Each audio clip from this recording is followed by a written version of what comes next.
Muy buenas noches a todos los participantes de nuestra comunidad de Gaceta Laboral. Bienvenidos a los suscriptores de Gaceta Laboral. Ahora, en este curso especializado que hemos programado, el Simulacro Sunafil 2024, pues vamos a tener la presencia del doctor Jorge Castillo Guzmán, abogado por la Pontificia Universidad Católica del Perú, especializado en Derecho Laboral y Seguridad Social con más de 20 años de experiencia en el campo laboral. Ha destacado como director de la revista Asesoría Laboral y como jefe editorial del área laboral de Estudios Caballero Bustamante y Thomson Reuters Perú del 2012 al 2016. Asimismo, fue titular del área laboral del informativo Caballero Bustamante. Actualmente es asesor independiente y coordinador general del área laboral en Gaceta Jurídica y capacitador en Gaceta Laboral, en Conoce Capacitaciones Empresarial y Gaceta Laboral. Además, ha desempeñado funciones como abogado asociado en Estudio Fuentes Abogados y ha brindado asesoría laboral a empresas como Fiat Asesores Financieros y Transforma Soluciones Integrales en Recursos Humanos. Autor de diversos libros especializados en Derecho Laboral y Seguridad Social, el doctor Jorge Castillo es consultor de empresas públicas y privadas, conferencistas en eventos nacionales e internacionales y docente en congresos y seminarios de alto nivel en su especialidad. Definitivamente, socio fundador de Factum Consultores Laborales y SB Soluciones, dos firmas enfocadas en ofrecer soluciones innovadoras en materia laboral y recursos humanos. Doctor Jorge, le dejo la posta para dar inicio a esta sesión del día de hoy. Sin más, antes decirles que al finalizar, si es que nos alcanza el tiempo, vamos a hacer las consultas correspondientes. Adelante, doctor Jorge. Muchísimas gracias, Nerio. Gracias por tu palabra, la presentación y sobre todo gracias por la invitación para ponerme en contacto con todo el público que llega a través de Gaceta Laboral, que es una institución importantísima en el desarrollo, en esta parte del derecho al trabajo, pero también en contabilidad, recursos humanos, tributación, eh, todo lo que incluye la casa matriz, que es Educare Internacional. Simplemente, Nerio, te pido la confirmación del audio y video y de las diapositivas.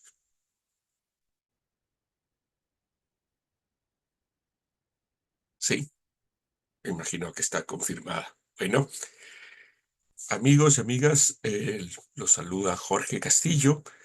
Después de estas primeras palabras de agradecimiento a la institución que nos acoge, Caseta Laboral, eh, me plantearon un tema muy interesante, distinto a los que normalmente eh, desarrollo, ¿no?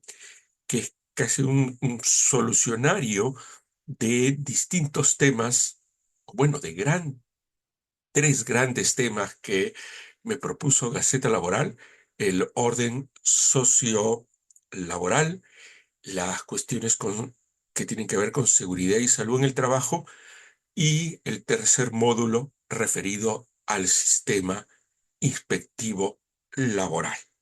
Muy bien, entonces tenemos tres grandes temas: orden sociolaboral, seguridad y salud en el trabajo y el, el proceso inspectivo laboral. Se ha escogido lo de los temas más grandes. El primero como que abarca muchísimos más temas, pero obviamente puede resultar eh, que hayamos tenido que elegir por una cuestión de tiempo, espacio, el regi- restringir los temas. Lo que me voy a permitir, y estoy recordando mientras converso con ustedes, es no haber anotado una bibliografía básica que suelo poner en los distintos seminarios según la especialidad. Les voy a alcanzar un documento en Word, la voy a preparar. Hoy día que terminemos en la noche me quedo preparando un documento en Word, y dado que ustedes van a acceder al aula virtual, al espacio virtual donde reciben este PPT, lo hemos preparado también en forma completa, el solucionario, a través de un PDF. Voy a alcanzarles también una bibliografía básica, bueno, no tan básica, eh, porque en derecho laboral, digamos, cuando uno habla de lo básico es la introducción, por ejemplo, un libro de introducción al derecho, pero básico no debe entenderse como que algo mínimo, ¿no? Lo básico es lo que está en la base y nos sirve para ir construyendo el resto. Van a ver con los libros que les voy a poner, el primero de ellos sería indudablemente Introducción al Derecho del Trabajo y Lecciones de Derecho del Trabajo, el primero del doctor Javier Neves Mujica, el segundo del doctor Guillermo Boza,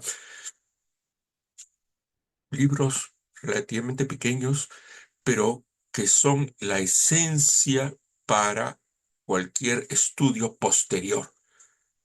Luego tendremos libros, bueno, puedo recomendarles libros eh, como el del doctor Jorge Toyama, el doctor Elmer Arce, o el libro que acaba de editar Gaceta Jurídica de Derecho Individual de Trabajo, donde han participado las 26 más importantes laboralistas eh, en el Perú, en el cual, bueno, no escrito porque era un libro para doctoras, para abogadas, hecho por ellas, pero obviamente para todo el público. Pero he tenido la suerte de ser el editor de esa obra. Luego me permitiré recomendarles libros de mayor aplicación, de aplicación más práctica. Hay que diferenciar entre lo que son los libros de base, los libros de desarrollo doctrinario y luego una tercera forma podría ser los libros de utilización profesional, pero de mayor aplicación práctica. Pues hay, por ahí donde yo me muevo bastante en libros que he escrito. Justo aquí tengo a la mano uno, Régimen Laboral Perón Explicado, que es un libro, verán, bastante gordito, de mil y pico páginas, editado por quien es mi casa editorial hace buenos años, Gaceta Jurídica. Primero lo fue el Estudio Caballero Bustamante, después Thomson Reuters, ahora es Gaceta Jurídica. Bueno, creo que con unos 10 a 15 títulos que les puedo recomendar de libros que se encuentran eh, en las principales casas editoras. Les menciono Gaceta Jurídica, quizás la principal, luego tenemos Palestra, luego el Fondo Editorial de la Universidad Católica, que es mi alma mater, y tiene un muy buen fondo editorial. Después Grisley, sí, creo que son las principales cuatro eh, juristas editores también. Podemos hablar de 5 grandes editoriales eh, que recogen libros nacionales de muy buena calidad. Comencemos nuestro primer módulo, amigos y amigas. El- la indicación de nuestros organizadores fue plantearnos preguntas alternativas para responder y luego la indicación de la alternativa correcta, la explicación de por qué esa es la alternativa correcta y la base legal. La primera pregunta: ¿cuál de las siguientes condiciones no es esencial para la relación laboral? A, la prestación personal de servicios. B, subordinación. C, contrato escrito. D, remuneración. E, jornada laboral establecida.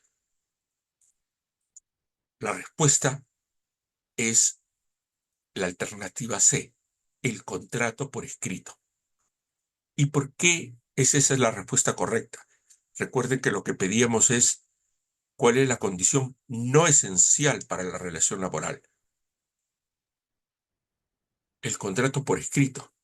El contrato en cuanto a acuerdo de voluntades, solo en algunos casos la ley exige que se lleve o se cumpla con determinada formalidad. La formalidad es un elemento no esencial.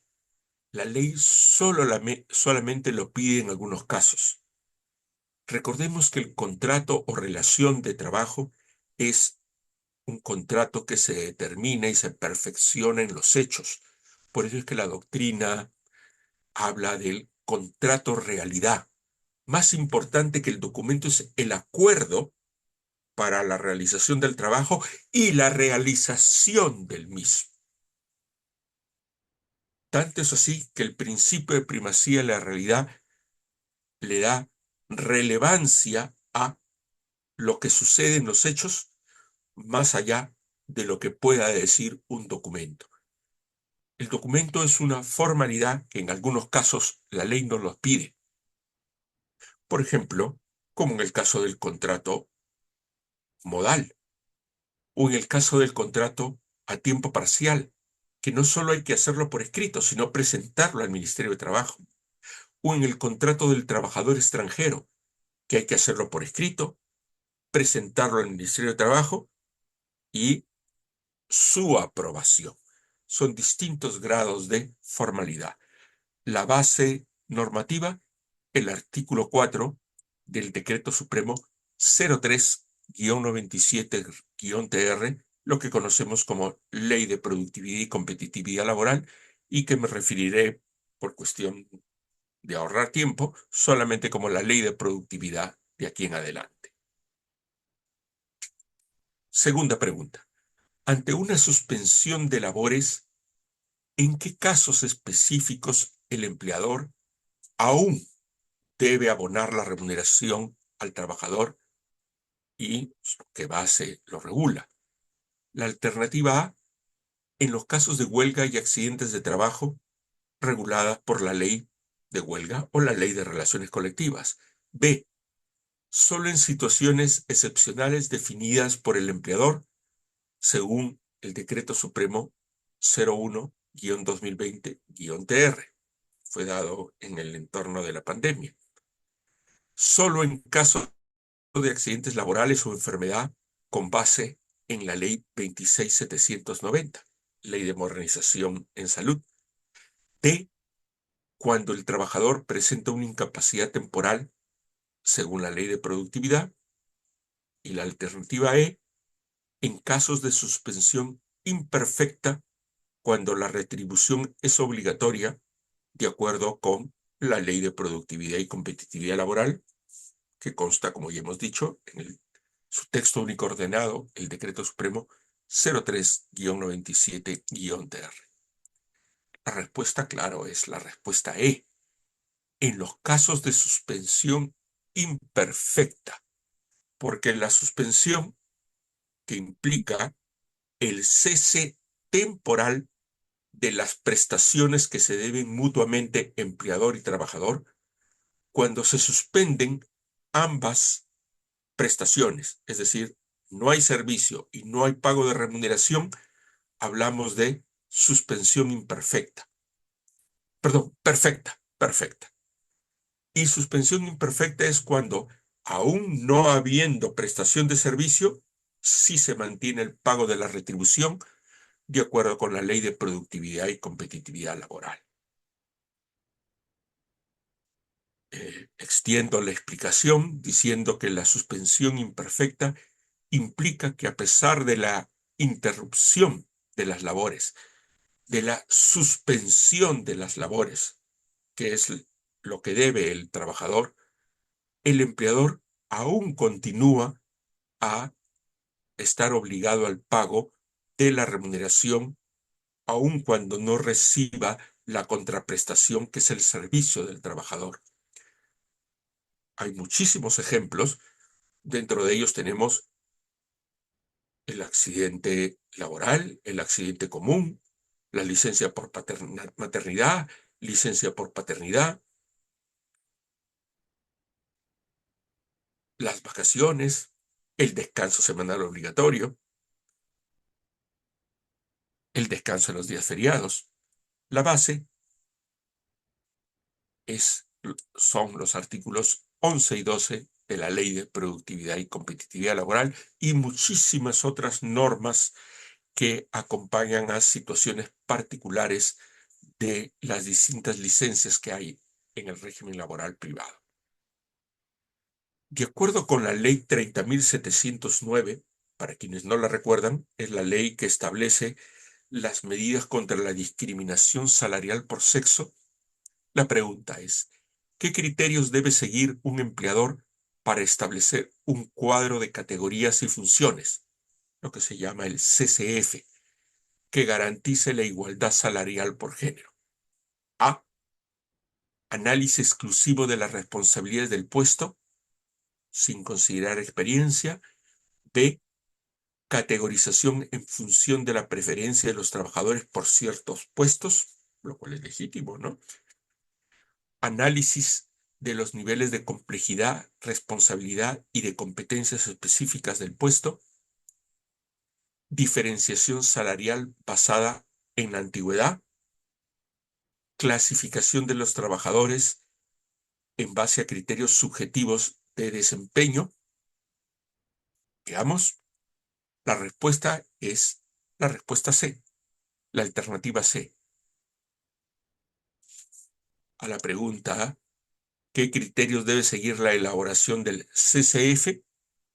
Son los niveles de complejidad, responsabilidad y de competencias específicas.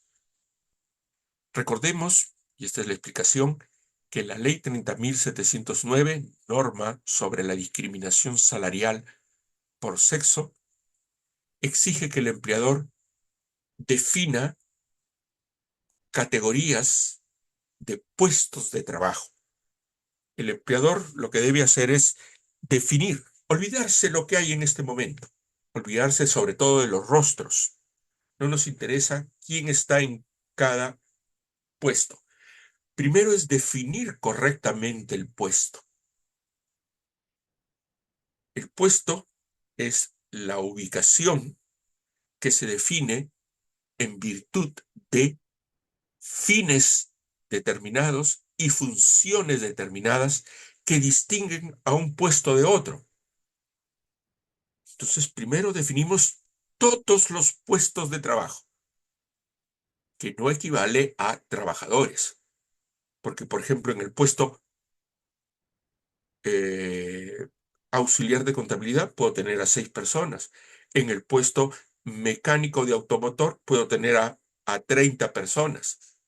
Es un solo puesto, pero que lo ocupan o desarrollan varias personas. Entonces tenemos el puesto que tenemos que luego ubicarlo en categorías, por ejemplo, categoría gerencial, ejecutiva, profesional, eh, ventas, producción, apoyo, servicios. Y luego, a su vez, esas categorías en niveles. De tal manera que la predeterminación de los puestos de trabajo, sabiendo cuál es el valor que le vamos a dar de acuerdo con los objetivos que tiene cada empresa o institución en particular, lo que se busca de predeterminar es la valorización del puesto de trabajo de acuerdo con complejidad, responsabilidad, eh, esfuerzos, ¿no? Para con ello evitar la discriminación salarial por sexo. La norma base, obviamente, es la Ley 30.709 y su reglamento, el Decreto Supremo 02-2018-TR. Cuarta pregunta. Según el principio de indubio pro operario, es decir, ante la duda, se prefiere la interpretación para el trabajador, ¿cómo debe interpretarse una cláusula de un contrato laboral o también una cláusula de una ley o una cláusula normativa en un convenio de colectivo? Favor que se interprete en favor de la interpretación más beneficiosa para el empleador, interpretación más restrictiva y conservadora, darle prioridad a la interpretación que establezca mayor flexibilidad en el horario, o la interpretación a favor del trabajador, garantizando el pago de horas extras, ya que esta era la pregunta original, o a favor de la interpretación que permita reducir costos laborales.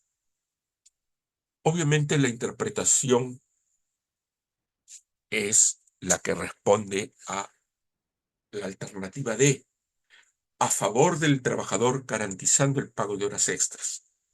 Más allá de las horas extras, que digamos es el distractivo, lo que se tiene que determinar es que uno de los principios del derecho del trabajo, en la medida que hay un principio previo, que es el principio protector o el principio, el carácter intuitivo del ordenamiento jurídico laboral por el cual se protege al trabajador, de ello deriva que para proteger al trabajador ante una duda, y no cualquier tipo de duda, tal como está en la Constitución del 93, ante la duda insalvable, se prefiere la interpretación más favorable del trabajador. Es una, es un principio que está recogido en el inciso 3 del artículo 26 de la ley, de la Constitución.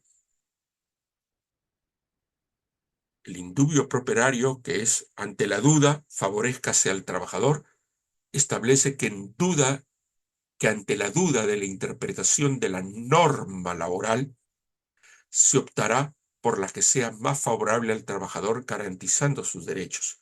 Pero no es cualquier tipo de duda, insisto, es ante la duda insalvable, porque la ley o el contenido normativo se interpreta utilizando, primero, los criterios, eh, digamos, gramaticales para entender el contenido, luego el sentido lógico jurídico, luego una interpretación coordinada con los demás elementos del artículo dentro de la ley, la lectura dentro del mayor esquema, que es de las normas matrices, como la Constitución o la Ley de Productividad, del ordenamiento jurídico laboral, o inclusive la interpretación histórica, sociológica, o viendo cuál era el razonamiento del legislador a través, por ejemplo, de la creación de la norma, ¿no? Ver la exposición de motivos. Y si aún así persiste la duda, aplico el indubio pro operario. Quinto, ¿cuál es el propósito de la implementación de lactarios en los centros de trabajo y qué criterios deben cumplir? A. Exclusivamente para el descanso de trabajadoras con espacio amplio y sin restricciones de tiempo. B. Garantizar un espacio para la extracción y la conservación de la leche materna en un ambiente higiénico y adecuado. C. Solo en el caso de contar con más de 50 trabajadoras, mujeres, para evitar la discriminación. D.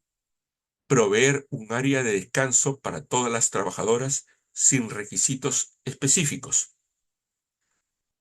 E. Otorgar un área privada para las trabajadoras con hijos menores de 1 año, es decir, que estén en periodo de lactancia. La respuesta es la B. Garantizar un espacio para la extracción y conservación de la leche materna en un ambiente higiénico y adecuado. Esto está regulado por la Ley 29.896 sobre la instalación de lactarios y su reglamento, el Decreto Supremo 03-2021-MIMP, que refiere que la normativa peruana establece que en los centros de trabajo con más de 20, con 20 o más trabajadoras en edad fértil, se entiende edad fértil como las que están entre 15 y 49 años, se debe implementar un lactario. Y el lactario no es una sala cuna, no es un lugar, no es una guardería, no es un lugar para dar de lactar al niño.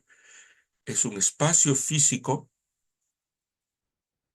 con la debida privacidad, limpieza,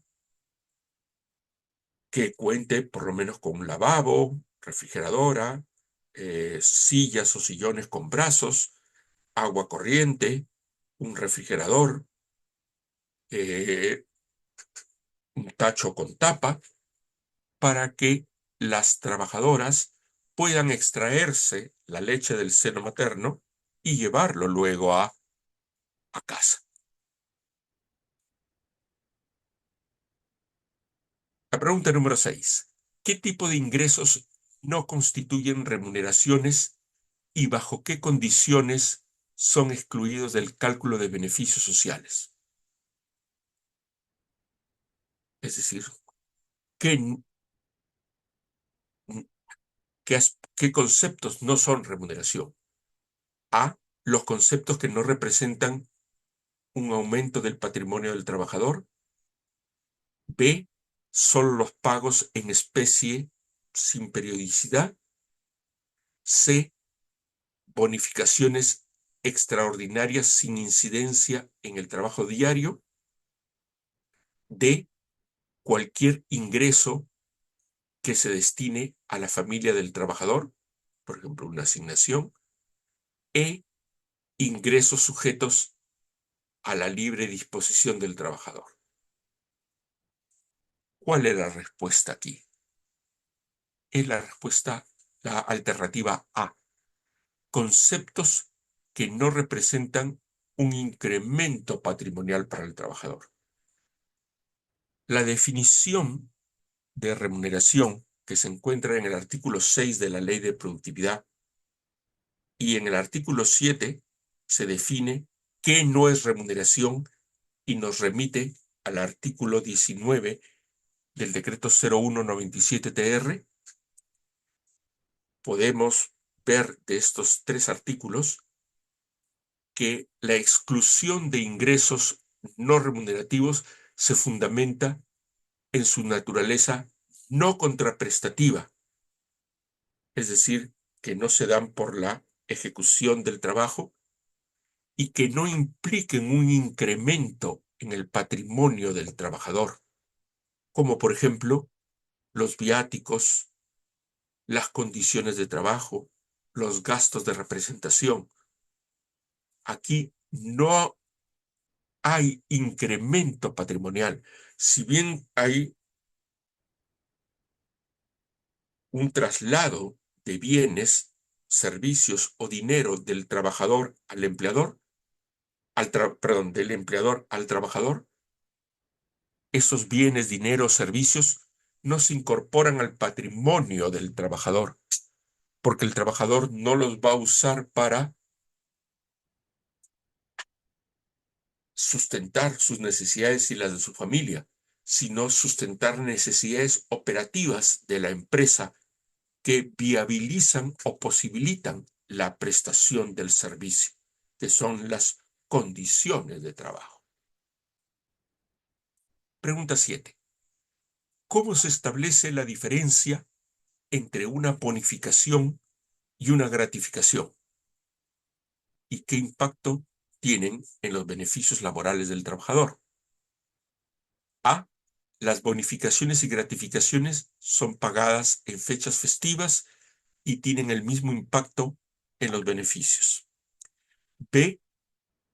Solo las gratificaciones están ligadas a condiciones de trabajo, mientras que las bonificaciones son voluntarias. C. Las bonificaciones dependen de condiciones en la prestación del servicio, mientras que las gratificaciones son voluntarias para el empleador. D, ambas se consideran ingresos no remunerativos y no impactan en beneficios sociales. E, las gratificaciones se otorgan en casos especiales sin regularidad, mientras que las bonificaciones son obligatorias. La respuesta es la C. Las bonificaciones son complementos remunerativos que dependen de las condiciones de la prestación del servicio. Las bonificaciones siempre se originan por una condición especial en la prestación del servicio. Por ejemplo, puntualidad, productividad, nocturnidad, riesgo, trabajo en altura. Cualquier bonificación está referida a un hecho que se da en la prestación del servicio. En cambio, la gratificación no depende para nada de la prestación del servicio. La gratificación es un acto voluntario, gratuito, unilateral del empleador. Por eso es que las bonificaciones son remuneraciones, que podrán ser remuneraciones periódicas, extraordinarias, variables e imprecisas, como son mayormente, u ordinarias. Pero las bonificaciones siempre son remuneración. En cambio, la gratificación en cuanto acto voluntario o unilateral al cual no está obligado el empleador, solamente se le considera como no remunerativo cuando es extraordinaria la gratificación. Por eso es que tienen un tratamiento distinto en cuanto a su impacto en beneficios, partiendo de que las bonificaciones son siempre remuneración, pero no siempre remuneración computable para determinado beneficio. Porque como les he dicho, las bonificaciones pueden ser ordinarias, variables e imprecisas, periódicas o extraordinarias. Para utilidades, no importa. En los 4 tipos se computan. Pero para vacaciones, solamente si son ordinarias o variables imprecisas. Las periódicas no se computan. Por eso que tienen un tratamiento distinto para cada beneficio social. Tenemos la octava pregunta. Según la legislación peruana, ¿qué considera la autoridad laboral como indicios de una relación laboral en los hechos? La exclusividad del trabajador y la prestación personal del servicio. B, autonomía en la disposición de tiempo y lugar de trabajo. C, pago por obra, sin embargo, falta de subordinación. D, contrato de servicios y pago único. E, participación de un intermediario laboral en la relación de trabajo, como en la intermediación o la tercerización, por ejemplo, ¿no? ¿Cuáles son indicios de laboralidad? La respuesta es, ay, caramba,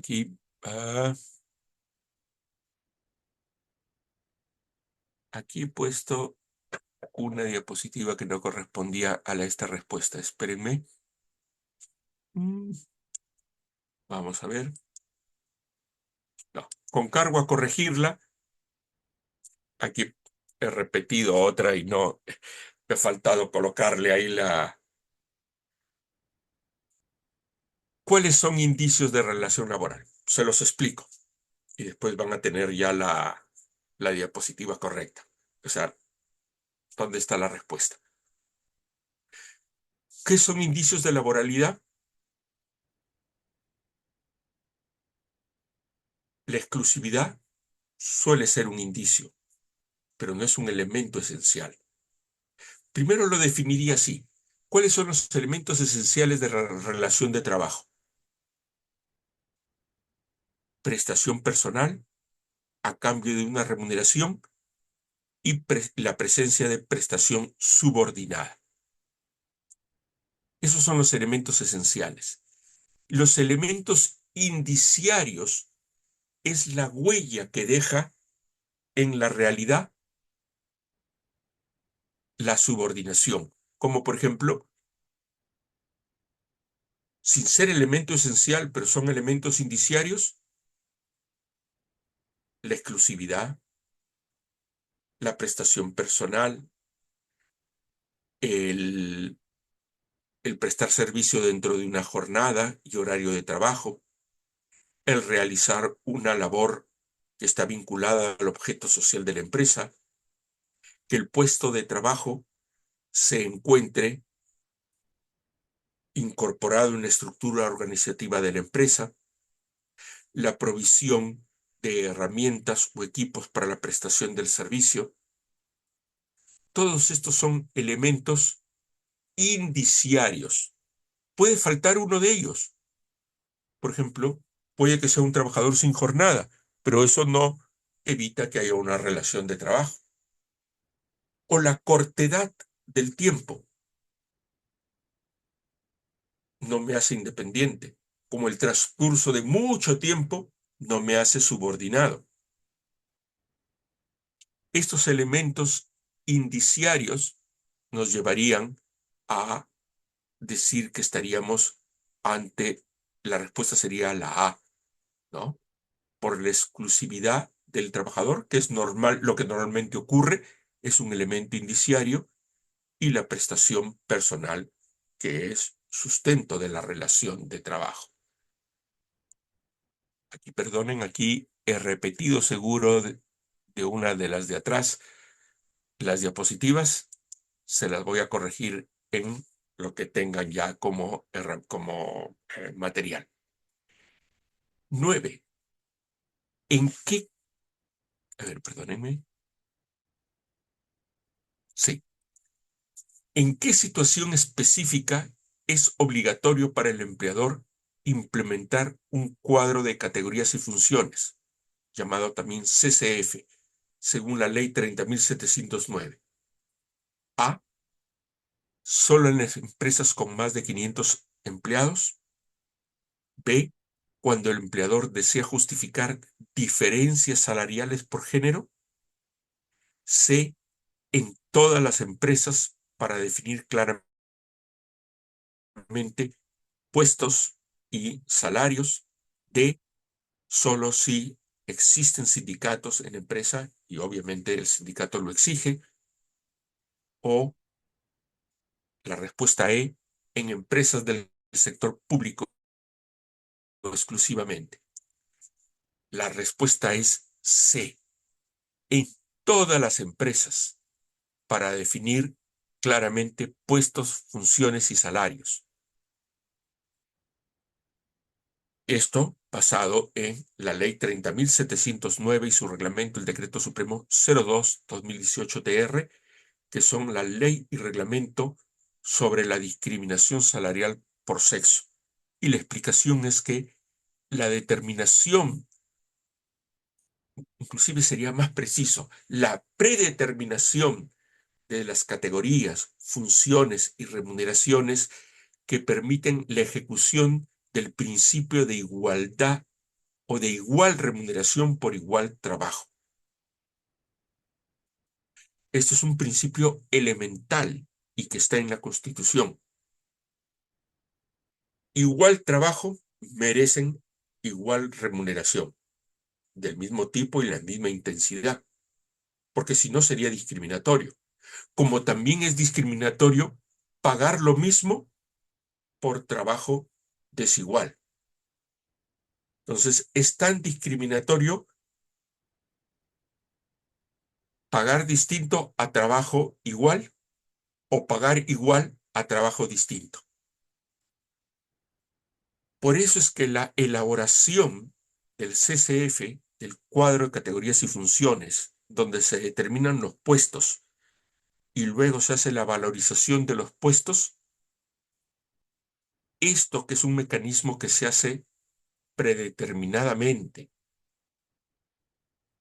permite la asignación de puestos y funciones con una asignación remunerativa específica, lo cual impedirá la discriminación remunerativa, porque yo establezco el puesto sin saber quién lo ocupa o quién lo va a ocupar en un futuro y le establezco un valor relativo.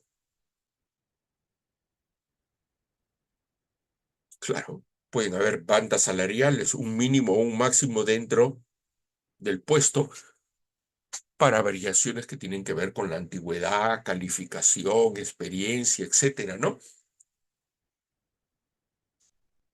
De tal manera que cuando llega un trabajador o una trabajadora, ya el puesto tiene un valor determinado.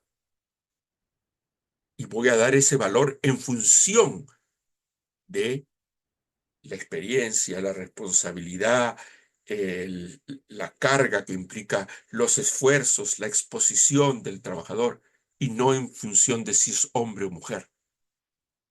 Esos son, en otras palabras, determinar el valor del puesto y la remuneración en función de valores objetivos y razonables, vinculados al puesto, función, y no vinculados al sexo. 10. En una situación de huelga, conforme a la legislación peruana, ¿qué efectos genera sobre la relación laboral y el derecho a la remuneración del trabajador? Es decir, ¿cuáles son los efectos de la huelga? A. Extingue la relación de trabajo laboral y cesa todo derecho del trabajador. B. Suspende temporalmente la relación laboral, pero no hay pago de remuneración. C. Permite la continuación de la relación laboral y se hace un pago parcial de la remuneración. D. Implica el pago completo de la remuneración mientras dure la huelga, para no dejar al trabajador sin remuneración. E. Extiende los beneficios sociales, pero no hay compensación salarial. Es decir, no hay pago del mes, pero sí se genera remuneración computable y tiempo computable para beneficios sociales. Obviamente la respuesta es la B. La huelga supone la suspensión temporal de la relación de trabajo sin derecho a remuneración. Si atamos a lo que vimos ahora, es una suspensión perfecta de labores.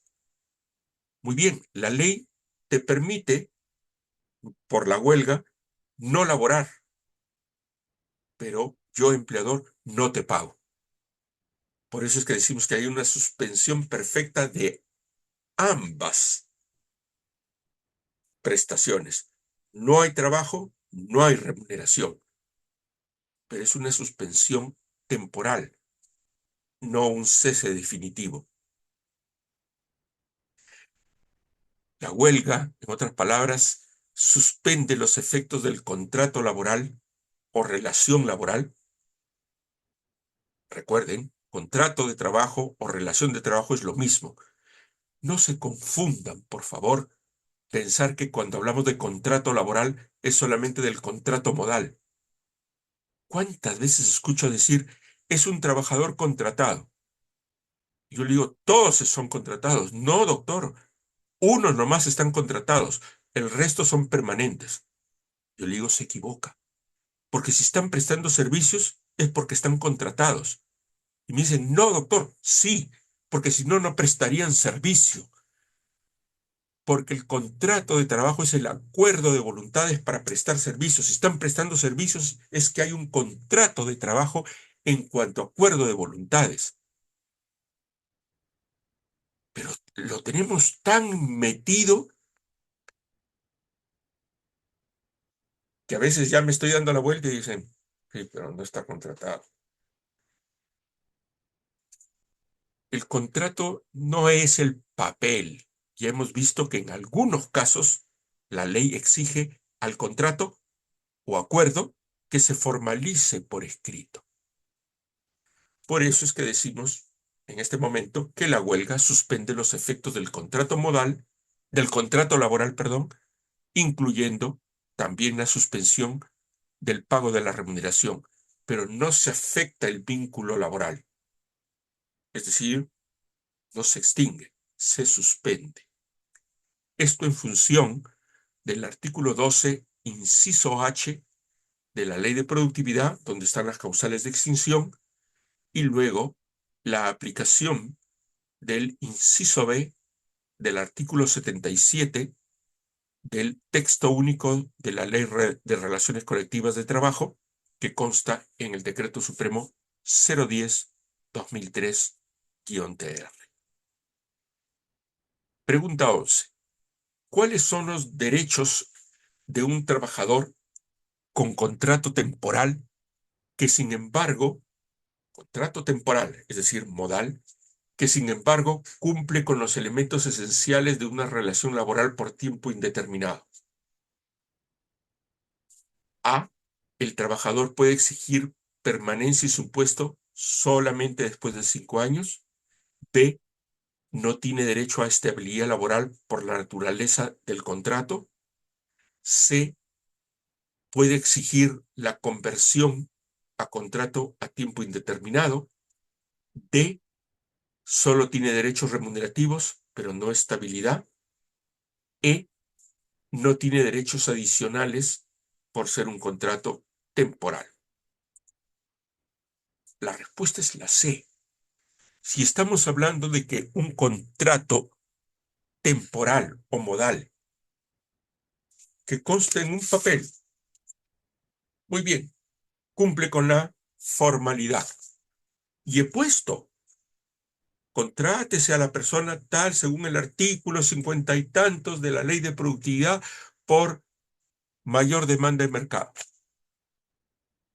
Pero en los hechos no hay, no hay la causa objetiva que es la que justifica la contratación temporal. La contratación temporal, amigos y amigas, no está justificado por la firma de un contrato que diga contrato modal a plazo fijo, sino por el cumplimiento de un hecho que está descrito en el contrato, pero que es externo a él, que es la causa objetiva que justifica la contratación temporal, es decir, respetar el principio de causalidad, de tal manera que el trabajador que denuncia el contrato ante la SUNAFIL o ante el Poder Judicial, se puede determinar que ahí no había un contrato de trabajo por tiempo determinado o a plazo fijo, sino que era una relación por tiempo indeterminado. ¿Por qué? Porque no existía la causa o no la puedo probar. Muchas veces a los abogados se nos pide poner, como me dicen los empleadores, a veces cuando me contratan, doctor, un favor a Judith que deje de utilizar la herramienta esta que nos está marcando la pantalla, por favor. Y va a aparecer, ya, bueno, ya apareció aquí una línea azul que nos distrae. No utilicen esa herramienta, porque si no, se nos va a llenar de rayas. Ah, ya desapareció, gracias. Les decía, el contrato vale porque esté justificado y pueda probar esa justificación en los hechos. Por ejemplo, si pongo por inicio de actividad, o perdón, por mayor demanda de mercado, tengo que decir en qué consiste en términos particulares esa mayor demanda del mercado y probarla, poderla probar. El inspector me podrá probar. Si usted dice que no podía seguir porque hay una mayor demanda de sus productos o servicios y que por eso contrató a alguien en forma temporal para atender esa mayor demanda, Pruébemelo. No es que ya lo puse ahí, no, es que no basta poner. Pruébemelo. Y como nos dice, porque hay un protocolo especial de la SUNAFIL para comprobar la idoneidad o legalidad de los contratos modales. Por ejemplo, ¿cómo demuestro que tengo mayor demanda?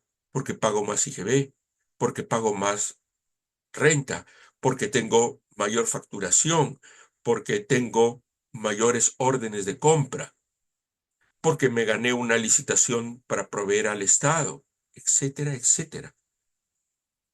Eso es lo que prueba. 12. En el contexto de prevención del hostigamiento sexual, ¿qué funciones debe cumplir el comité o delegado de intervención? Comités cuando hay 20 o más, delegado cuando son menos de 20 trabajadores en la empresa. A. Actuar como mediador en todos los conflictos laborales. B. Recibir y archivar las denuncias sin un mayor seguimiento. C. Investigar las denuncias del hostigamiento sexual y proponer sanciones. D. Sancionar directamente a los trabajadores implicados. E. Rechazar automáticamente las denuncias que hayan sido presentadas sin pruebas documentales. La respuesta es la C. Ante el hostigamiento sexual, leo la respuesta, investigar las denuncias de hostigamiento sexual y proponer sanciones.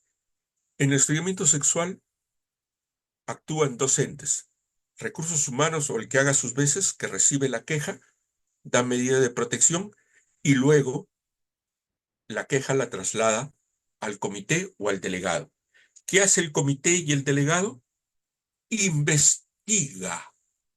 Investiga llamando a las partes, escuchando a las partes, actuando pruebas y luego, con todo eso, redacta un informe donde dice, considero que hay hostigamiento sexual por tal o cual motivo, o considero que no hay hostigamiento sexual, también debidamente motivada, y se pronuncia sobre medidas de control preventiva o adicionales para que no ocurra el hostigamiento sexual. Todo esto en el marco de la Ley 25.942 y su reglamento, el Decreto Supremo 014-2019-MIMP, que son las normas que regulan el hostigamiento sexual en el trabajo. ¿Cuál es el límite máximo de días que se puede reducir el descanso vacacional? ¿Y qué implica dicha reducción? A. 7 días sin compensación alguna. 10 días con compensación obligatoria.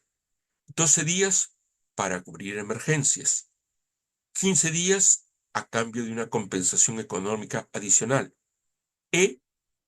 No hay límite establecido por la ley. Es decir, lo establecen las partes. Perdone. Me había olvidado que tenía un poquito de café todavía. Respuesta, la D. 15 días